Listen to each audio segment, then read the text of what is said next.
Eder. Mech. Pallister. Non è naturalmente ancora il momento di cantare vittoria perché non è arrivata l'ufficialità, però le voci che girano da molti giorni, che sono state confermate anche stasera nella trasmissione Quarto Grado, vogliono Liliana soffocata e vogliono anche Liliana morta il 14 dicembre. Se tutto ciò sarà confermato dalla Cattaneo, sarebbe il caso, senza fare nomi, che tantissima gente che si sente intoccabile cambi mestiere. Parliamo a personaggi di Ore 14, di storie italiane, di Mattino 5, di Quarto Grado, poi non ne parliamo proprio. Molti hanno iniziato a seguire questo caso solo dopo e non sanno che nel primo anno e mezzo solo questo canale andava in una certa direzione e tutti gli altri praticamente erano contro, a partire poi dai media, dove la storia era molto simpatica perché Sebastiano raccontava in ogni programma una storia diversa e ogni programma si limitava alle versioni che Sebastiano aveva rilasciato in quello stesso programma. Quindi Sebastiano costruiva delle versioni di se stesso completamente diverse in ogni programma. Ogni programma aveva un'idea di Sebastiano diversa, ma nessuno comunicava, a differenza di YouTube qui, dove, come confermava ai tempi la stessa Abruzzone, emergeva il vero Sebastiano.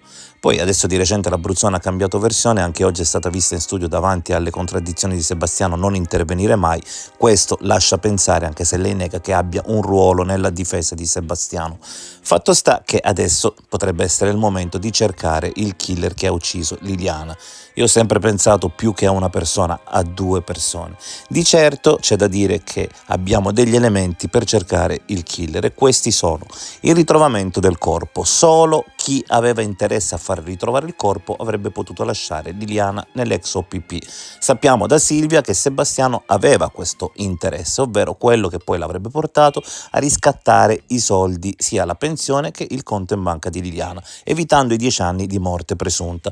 L'altro elemento sono tutti quegli indizi che riconducono alla casa di Liliana. Allora, se Liliana si era suicidata, li aveva portati con sé ed era tutto normale. Ma se Liliana non si è suicidata, è inutile farsi film di chiavi e cose varie. L'unico che aveva effettivamente la possibilità di entrare in quella casa senza destare sospetto era proprio Sebastiano.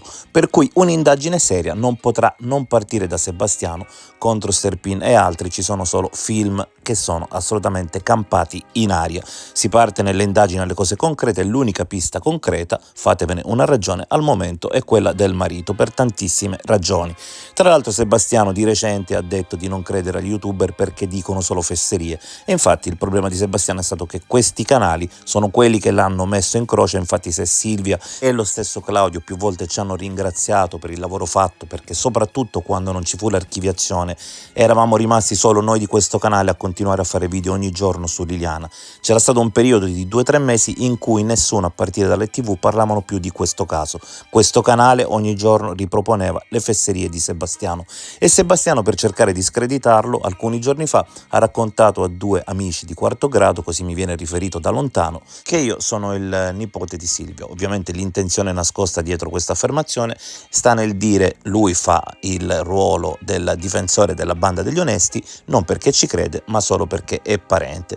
E poi c'è anche il merito di Sonia, che ha collaborato dal primo momento. Ricordiamo che questo canale al 31 dicembre 2021 aveva già fatto 4 video sulla scomparsa di Liliana. Sonia dal primo minuto, con i suoi poteri di lettura fotografica, identificava nel bosco dell'ex OPP questa sagoma e me la mandava. Effettivamente chi vuole vede una figura ben precisa in questa faccia.